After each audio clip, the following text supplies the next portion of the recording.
Hello everyone, this is Elspeth of the Planeswalker Pantheon.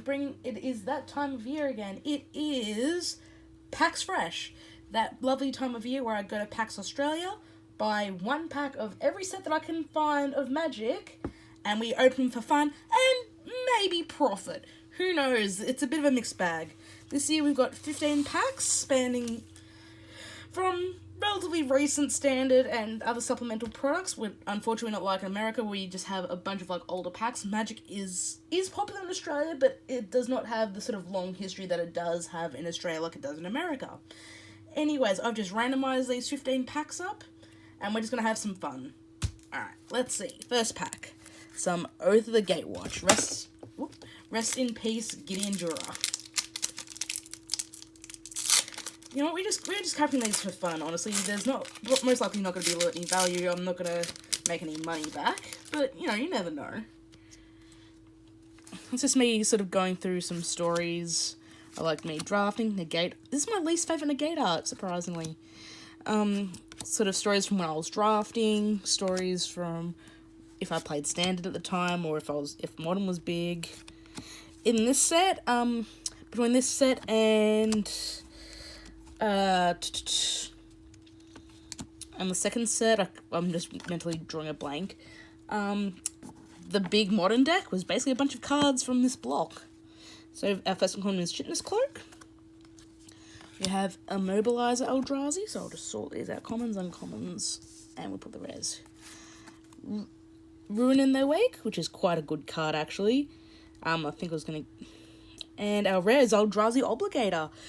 This did see, I think, a little bit of standard play for its time. So, for those who don't know, Eldrazi Obligator is 2 and a red. You get a creature Eldrazi. It's a 3/1 with Devoid, so this card has no colour, even though it casts for a colour. It was a weird mechanic. When you cast Eldrazi Obligator, you may pay 1 and a red. If you do, gain control of target creature until end of turn. Untap that creature. It gains haste until end of turn. And it itself has haste. So, basically, it was a threaten effect on an Eldrazi, basically. And we got a foil mythic. Here I was talking about we weren't going to get any value. General Tazri is 4 and a white. It's a legendary creature human ally. When General Tazri enters the battlefield, you may search your library for an ally creature card, reveal it, put it into your hand, then shuffle your library. And for the full Wooburg, allied creatures you control get +X/+X until end of turn, where X is the number of colours among those creatures. This card is quite popular in Commander, both in competitive EDH and in regular EDH. I mean, allies, right? Well, he was saying, we're not going to get any value, blah, blah, blah, and a full art island. You was saying, we're not going to get any value, I'm just cracking these for fun. Who needs fun when I crack a foil mythic? And I'm just going to move these over just a touch. Now, something a little bit more spicy. I wasn't expecting that pack to be spicy. This might have been Masters 25. That kind of knocked me through a loop. I'm surprised. Alright.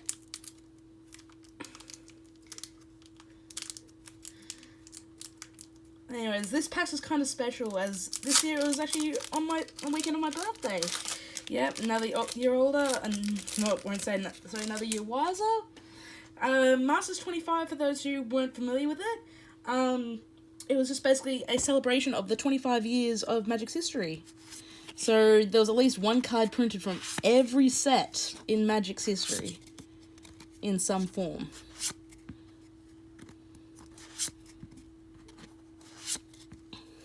Colossal Dreadmore. It was printed like 3 sets in a row. The set was fun to draft. I had a good time with it. Our first uncommon is Stang. Swiftfoot Boots. Commander players love it. Invigorate. I think this sees play in Legacy Infect. I can't remember. And our rare is Vesuvian Shapeshifter. People were really excited about this reprint because I think it was at the time was climbing up in price. So for 3 and 2 blue, you get a creature Shapeshifter. It's a 0/0. As Vesuvian Shapeshifter enters the battlefield or is turned face up, you may choose another creature on the battlefield. If you do, until Vesuvian Shapeshifter is turned face down, it becomes a copy of that creature. And that creature gains, at the beginning of your upkeep, you may turn this creature face down, and it unmorphs to 1 in a blue. It's a 0/0, it's a Shapeshifter. And, we got a full Arcane Denial. This is really cool. I think someone would want this. Foil Arcane Denial is really cool. I think Commander players would like it. Yeah, so like every other master set, basically there's a foil in every pack. Alright, next we've got some Ravnica Allegiance. I mean, a little bit more recent. This set I remember was fun to draft. I think I had the most success with in draft. I think it was with Demir and Boris, I think. But yeah, this is fun. I might be getting my my guilds mixed up. Dead Revels was so cool as a card. Rentorn. Yeah, Monculus. I love the artwork for the Simic in this set. It was so bizarre looking. Our first uncommon is Peerless Pontiff. Seeing some experimentation, I believe in standard. Spire Mangler. Zori Skydrive. This thing was just controlled the skies so hard in draft, I remember. And our rare is a Plaza of Harmony. So it's a land. When it enters the battlefield, if you control 2 or more gates, you gain 3 life. Tap to add a colours, or tap to add 1 mana of any type that a gate you control could produce. So I think it says play currently in the Field of the Dead Golos decks. With the way that it's looking now, that deck might not be around much longer. Oops. And I'm going to also have Guildgate and a Goblin. But yeah, they've basically moved up the ban restricted announcements that would normally happen. Alright, now something a little bit more spicy. We got a Throne of Eldarin Collector's Booster. Yeah, there's got to be something good in here, yeah? And these down here cost a little bit more in Australia, but hey, what are you going to do, right? Currency conversions are a thing. So, our foils. Memory Theft. Spore Cap. Oh, Spin Swordmaster in the showcase foil. That's really pretty. Searing Barrage. Didn't say please. This card looks so cool in foil. I actually counted a Lockmere Serpent in draft with this. My opponent, who's also a judge, was like, but I said please. And I'm like, you didn't say please enough, my friend. Prophet of the Peak. Maraleaf Rider. Elite Headhunter. Oh, foil Tournament Grounds. Cool. Hypnotic Sprite is our first showcase card. And with Shieldbreaker, I swear I've nearly got a playset of the Shieldbreaker in this art. Gambrig Carver. Our Brawl deck card is the Garrison Griffin. Ooh, this is a good one. So our full art is Once Upon a Time. That's some money, guys. It's not foil, but it's money. And our foil full art is Escape to the Wilds. Actually, you know, I should read Once Upon a Time. So Once Upon a Time is 1 green for an instant. If it's the first spell you've cast this game, you may cast without paying its mana cost. With the top 5 cards of your library, you may reveal a creature or land card from among them and put it into your hand. Put the rest on the bottom of your library in a random order. Escape to the Wilds is 3, a green and a red and a green. You get a sorcery. Exile the top 5 cards of your library. You may play lands exiled this way until the end of your next turn. You may play an additional land this turn. And we got a foily dwarf. Man, that was pretty good. I mean, it's not a full art alternate artwork, Oko, but full art Once Upon a Time's pretty good. You know what? Let's keep the spice train rolling, shall we? Some Modern Horizons. Yes, some of the cards got banned. Hodak is no longer a big powerhouse. Sad times, but I wasn't really a part of that deck, so it doesn't upset me too much. But I agree that something had to get done. Again, other cards paid for Hogak's sins, I think. I don't think Altar of Dementia should have been printed. It just was the fact that it's free and it's target player mill, so you can mill yourself. I think it was just too much, and considering how important a resource graveyards are in older formats is kind of key. And I forgot these were done in the opposite way. Actually, I'll do them like this. I'll do it upside down because I forgot that these were printed in the Japanese way. We've got Ephemera. This is something that should be banned in Pauper. Wizards.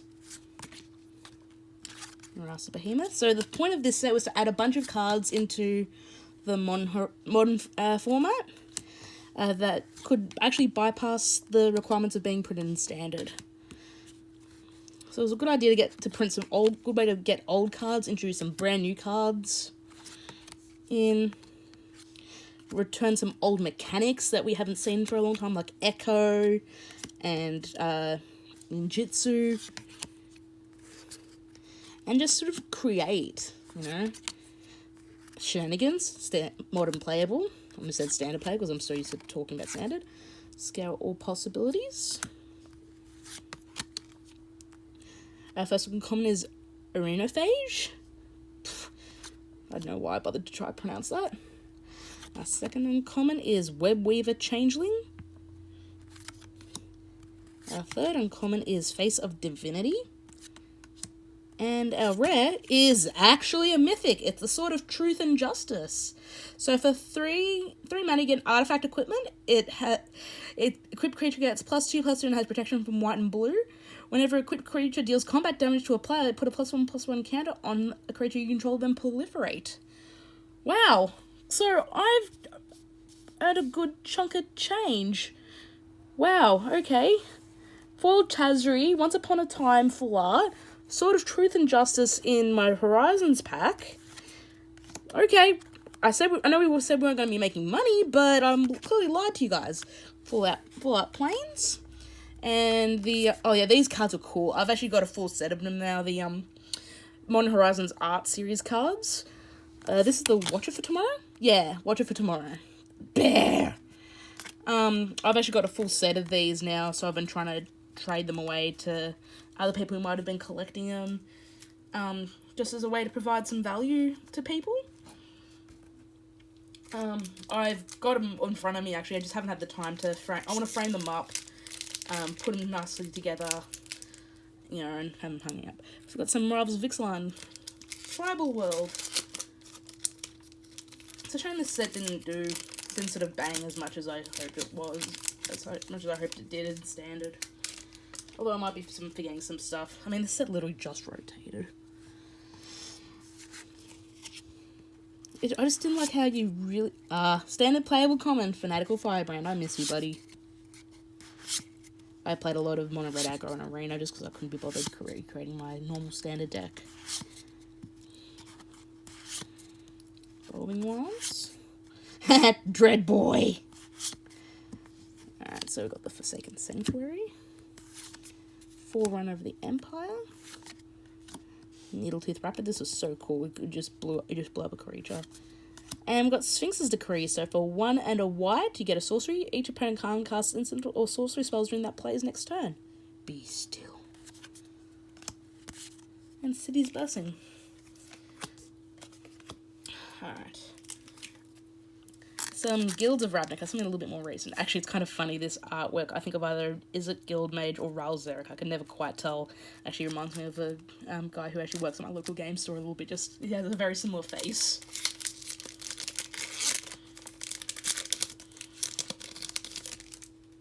Oh, I think this is the set that had Boros, actually. I was mixing my sets up like a big old dum-dum. Leapfrog.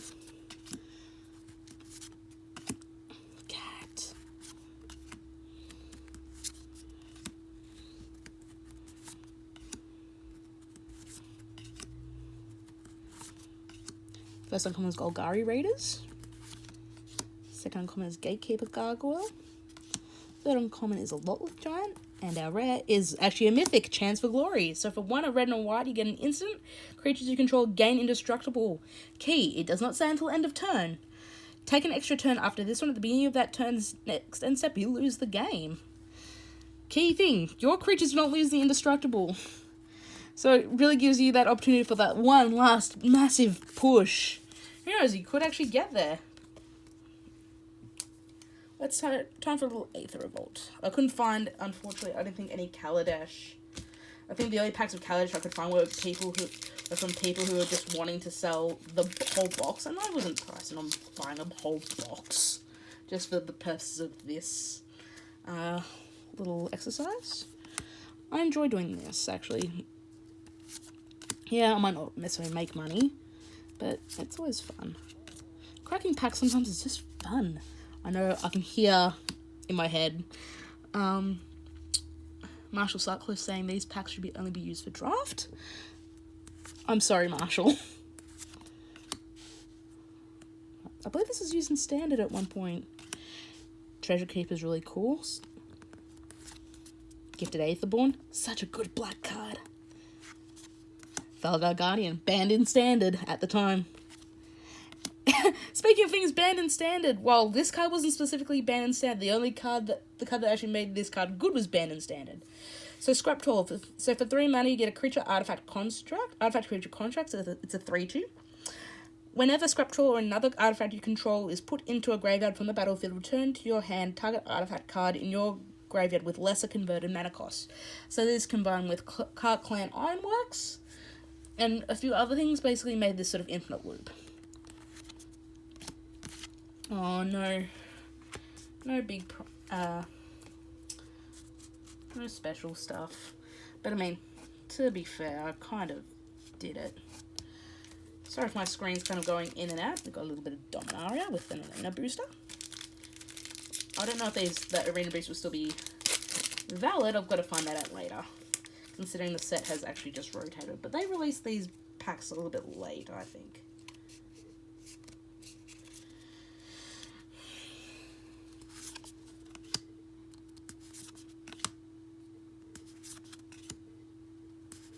But Dominaria was so fun to draft. It's just really cool. It had all these old characters come back, you know. Teferi was back, Joyra was back, you know, our first uncommon is Lingering Phantom, Thorn Elemental, and it was actually because of this set that actually wait, I didn't find anything. Sorry, I got distracted. It's because of the set that Planeswalkers were given the legendary subtype. And our rare is Haphazard Bombardment. So for 5 and a red's enchantment, when it enters the battlefield, choose 4 non-enchantment permanents you don't control, and put an aim counter on each of them. At the beginning of your end step, if 2 or more permanents you don't control have an aim counter on them, destroy one of those permanents at random. So it's like this thing, this thing, this thing, this thing. Roll die. Boom. Roll die. Boom. Roll die. Oh, I missed. Roll die. Boom. And we have Slinvolder. So each pack of Dominaria had either a legendary creature or a planeswalker, if I remember correctly. I think that's how it worked. And it was usually in the rare. It just took up an uncommon or rare slot. Let's go back to Ixalan. These boxes have been surprisingly good. I wasn't expecting it to be that good. Normally when I do this, I just open I kind of open up garbage. Oops, I just bumped my camera.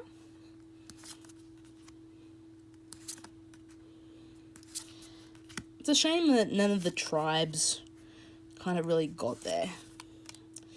Because there was a lot of things that was so close. Like, Vampires got there eventually, like, once, the core set came out. The most recent core set came out, but it was just too late by then. You know, Pirates seemed close, you know, Dinosaurs seemed pretty close. Merfolk seemed very close, in fact. And our rare is River's Rebuke, Commander Playable. So for 4 and 2 blue, you get a sorcery. Return all non-land permanents target player controls to their owner's hand. Huh. I'll go check to see where in that Dominaria pack my code was. I didn't see one.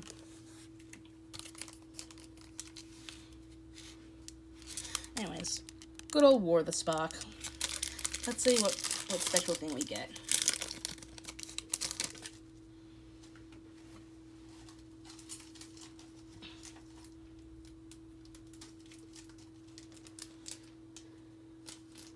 Or maybe it was a chance of a arena reward, I can't remember.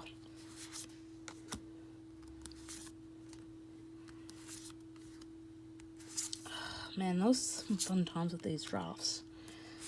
Maybe I should have saved it. Maybe I should have saved this for a 3-person Chaos Draft. Would have been fun. But I definitely would have had to insist I kept the cards. Devouring Hellion. Gleaming Overseer. So good. Our Planeswalker is Kasmina, Enigmatic Mentor. We have a Tolsimir, Friend to Wolves, which is very cool. So for 2 and 2 green, 2 green and a white, you get a legendary creature, Elf Scout. It's a 3/3. When it enters the battlefield, you create Volger, Friend to Elves, a legendary 3/3 green and white wolf creature token. Whenever a wolf enters the battlefield under your control, you gain 3 life, and that creature fights up to 1 target creature you don't control. I've lost a draft to this because that person drafted this, and pretty much every wolf he could find in the set when there was only like 2 or 3. You surprised how much Tolsimir kind of just rolls people over in a big old zombie army. Alright, well, let's go back to something a little spicy, huh? Some iconic masters.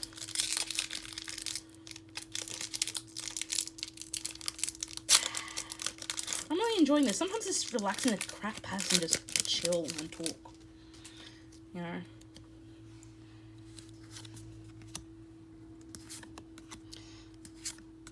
This is just another big reprint set, basically.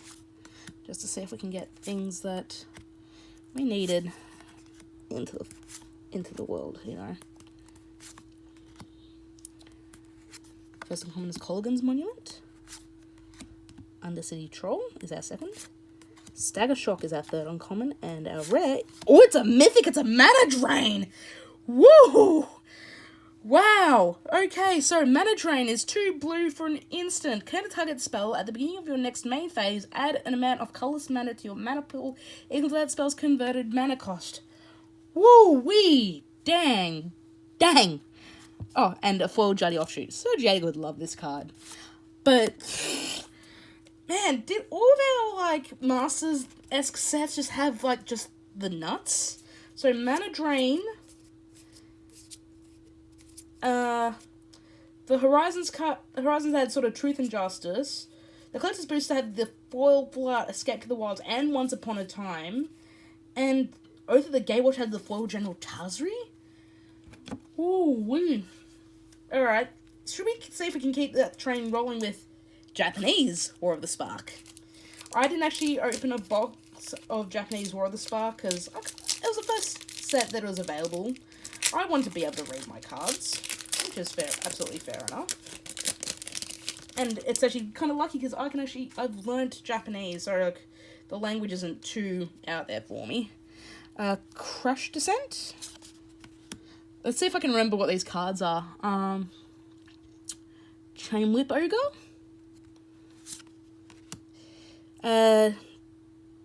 Teo's Light Shield. No Escape. New Horizons. Oathbreaker Giant. Vivian's Grizzly. Soul Reaver. It was one of the 2 weirds. Oh, I was doing so well. Oh, I can't remember what weird this is. It's the red one. I can't remember the name of it. Ah. Topple the Statue. Bond of Discipline. This is the one with the Orzhov and the Azorius working together. This is the amass 1 guy who gives your zombie tokens Death Touch. I can't remember the name of it. Vizier of the Scorpion. We've got Ugin's Conjurant. And I think our rare is actually a Planeswalker. We got Sorin in regular art. Sorin something Bloodlord. So for 2 and a white and a black, creatures during your turn have lifelink. For 2, it deals some amount of damage, and you gain life. It deals some amount of damage to creatures or planeswalkers, and you gain that life. And you can basically minus X to reanimate something as a vampire. Oh, I'm a little sad there was no alternate thing there. Oh well. Anyways, back to regular Throne of Eldarin. This has been pretty cool, actually. I've really enjoyed this. Yeah. Why do I keep opening it? I keep forgetting that. Okay, tip for anyone who's ever opened Throne of Eldaron. Depending on the kind of pack, you may have a little tiny, you'll see it here, little tear slit cut in the top. That actually helps you opening it. When I was doing the booster box opening, I literally realized this halfway through the box. Alright, this is done in Japanese, so we'll do it this way. Some of the Japanese packs are flipped in reverse. Tools of Beanstalk. I've really been enjoying drafting the set, man. A couple of weeks ago, I had the green-black deck. It had, like, every synergy. I had the cat and the cauldron, had the wolf's quarry, had the hunter. It just didn't get that. I just got ran over by too many people drafting knights. But, like, it just had everything you could think of, and I was just stalling the game out hard. Lost Legion. Bacon to a Pie. This is so cool, that card. Claim the Firstborn. Very good sideboard card at the moment for Mono Red. Sir Eleonora the Discerning. Very, very good. It just gets big.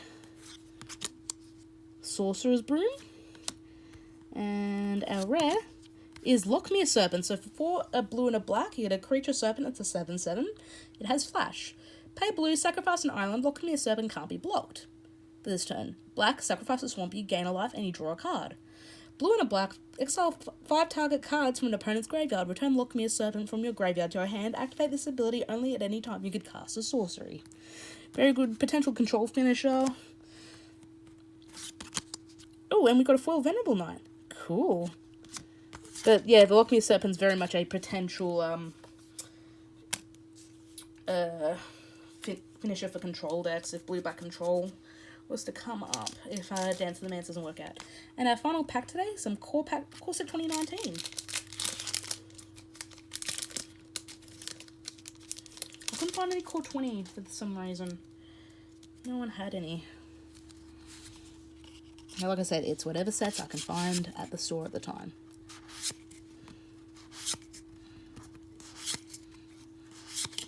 Dreadmore. 3 different packs had Dreadmore on it. I'm so happy. Shack. Stag. Aegis of the Heavens is our first uncommon. Surgemare. Waterhorse. Skyrider Patrol. I don't think I ever got to draft blue-green when the set was out. I can't remember. And our rare is Alpine Moon. It's a shame this kind of rotated because now Field of the Dead is such an issue in Standard. Like, we lost this, we lost Field of the Dead, we lost Blood Sun. Like, a lot of things that would otherwise deal with Field of the Dead right now, we've basically lost. So, Alpine Moon is a single red mana for an enchantment. As it enters the battlefield, choose a non-basic land name. Lands your opponent's control with the chosen name lose all land types and abilities, and they gain tap, add 1 mana of any colour. Oops, hang on. Plains and innate. So thank you very much, guys, for watching. I hope you enjoyed it. Please like, share, and subscribe to like this video, share it around, subscribe to the channel. I do try to post videos whenever I can. I'm not currently sponsored by anyone, so a lot of this stuff is coming out of my own pocket, but I do this for fun, not necessarily for profit.